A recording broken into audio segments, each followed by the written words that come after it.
everybody, welcome back to my second channel. It has been quite a while since I posted a video on here.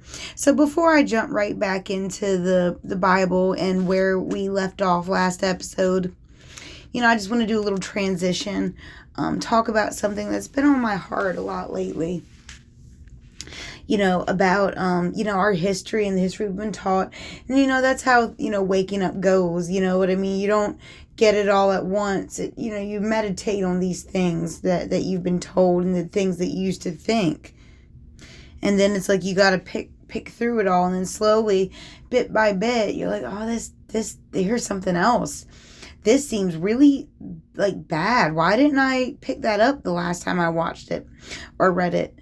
And, human sacrifice has been on my mind a lot lately because we're taught it happened in a lot of the ancient cultures. In fact, almost all of them, there was some form of ritualistic human sacrifices taking place.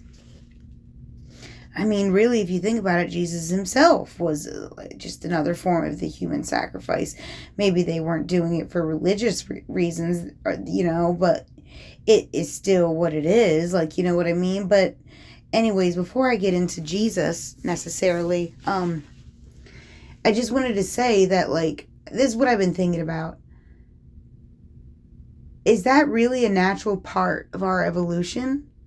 Or was that something that was imposed upon us? And I'm not trying to take away responsibility of any of our ancestors who partook in anything like that. But it's a fair question, because when you think about natural evolution, naturally evolving, in order for someone to do that, to take a life, especially, the kind of sacrifices they were doing, like child sacrifices, to take an innocent life, everything you would think, unless you're an absolute psychopath, everything within your being is pulling you back, no, this isn't right, this is wrong, don't do it. You know what I mean? Even if you had this angry God above you saying, do it, do it, do it. There's just something in you. It's just no. And like I said, and I don't believe that every single person who partook in these sacrifices were an absolute psychopath, which leads me to believe that maybe this wasn't part of our natural evolution. Maybe this was something that was introduced to us to hold us back.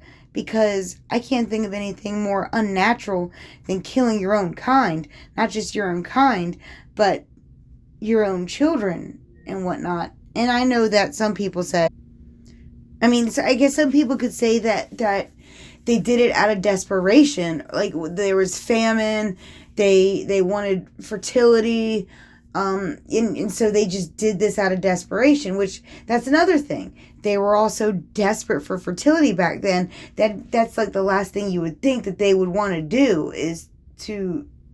So it's all these things that pop in my mind. And I just can't help but wonder if it was actually part of our natural evolution. You know what I mean?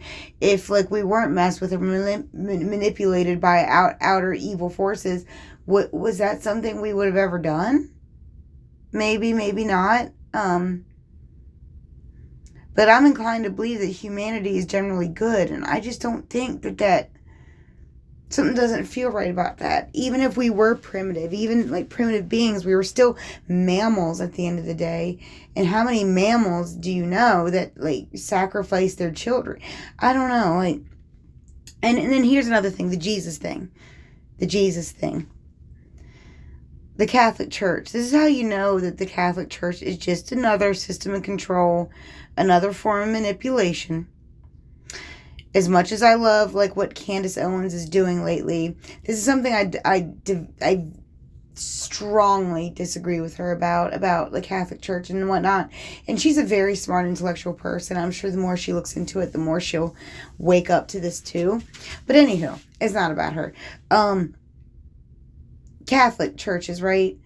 I just find it odd and funny that the very people who, while Jesus was alive, the same people who were trying their best to shut him up, trying to get rid of him, trying to trip him up, make him make mistakes, the very same ones who also spent 3 centuries after they killed him They also spent 3 centuries trying to eliminate all of his teachings, trying to destroy all of his teachings, the books of the Bible. Like, they were doing some awful, they were killing people who were reading it. They were just doing some awful, terrible things. Then all of a sudden, like 300 years later, I guess they finally decide, okay, well, this isn't going away. So we're just going to have to pivot. We're just going to have to, lean in with it, convert, quote, convert. So that way we can get in there and find a way to control this from within. Because they knew that attack was just simply wasn't going to work. People weren't afraid of them anymore.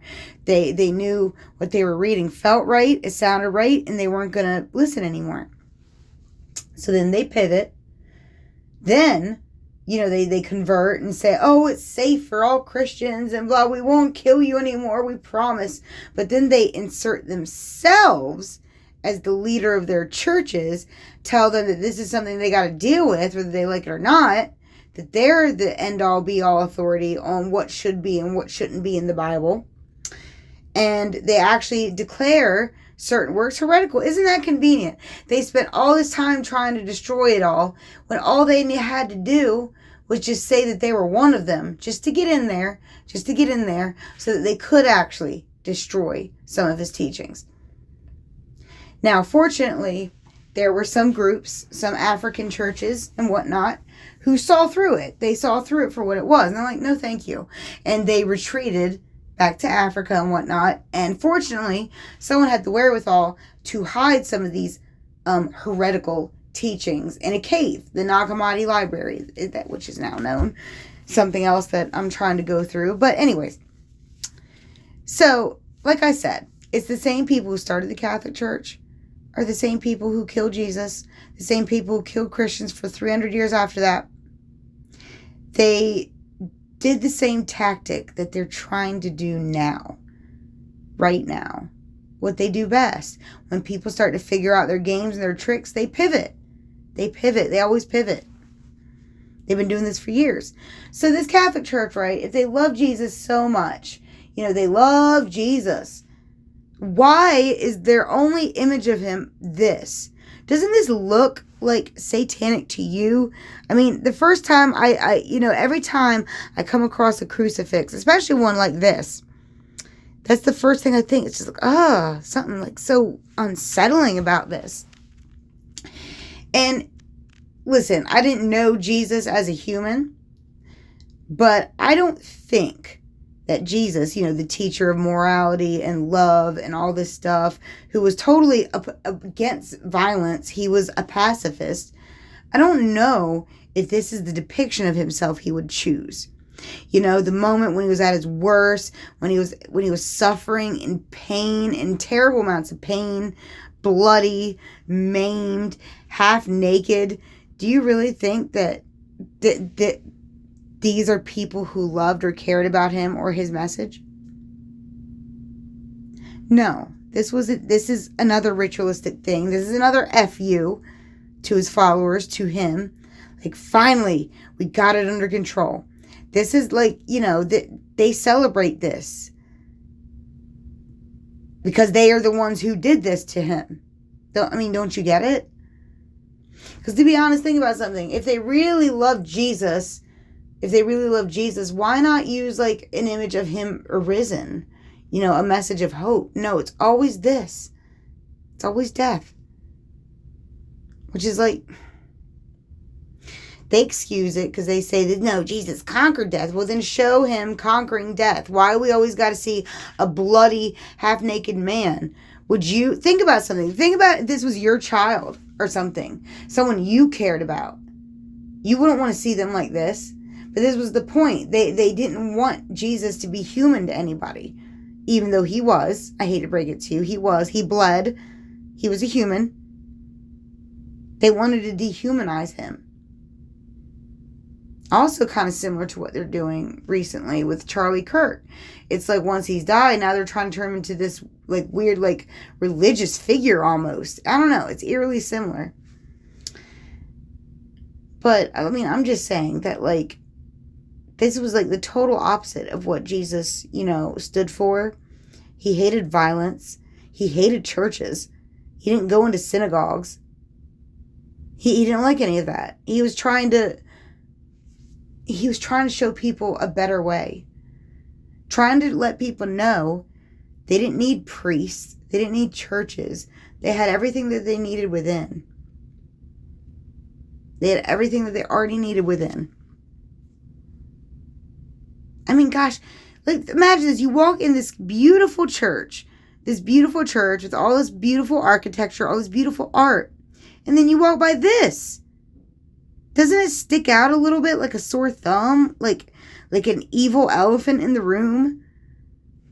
Not that Jesus was evil, but I mean like his pain and his humiliation. Like this is what they choose to show. And I don't think it's right. It's like they're freezing that moment in time. I just find it I don't like it. I find it very sick and disturbing. Much like the whole Catholic religion. Much like the whole Christianity religion. And that's coming from someone who has been a Christian my whole life. My whole life. But all it takes is just a moment of clarity to wake you up. And then you see it for what it is. And it's heartbreaking. I don't like it. Because to be honest, some of my best memories, growing up are like with my dad, like talking about theology and things like that. And I don't know, it just makes me so sad how manipulated and led astray we all were. So anyways, this was our buffer episode. I'll be back Sunday back with our Sunday sermons again. So yeah, just be hopeful, because you know what? Truth is coming out, and God is real. That's the beautiful part about it all. There is hope. God is real. The Bible, everything they wrote in there that was another time. That was a whole nother time in history where I'm sure people were learning the real nature of God, where the evil people had to pivot. Once again, they had to pivot. Had they insert themselves and decide what God was and what God wasn't. Like how many loaves of bread go with this sacrifice for God and this and that. They inserted themselves into all that because they're evil. But God is real. And yeah, this evil is coming to an end. It really seems that way. I just hope that enough people wake up in time before we have another repeat, another global flood or reset like they've been trying to do every single time humanity wakes up. They try to kill most of us and reset it back to the beginning. Come on, please. Can we stop doing that? Please, just let humanity wake up. Anyway, I'll be back Sunday.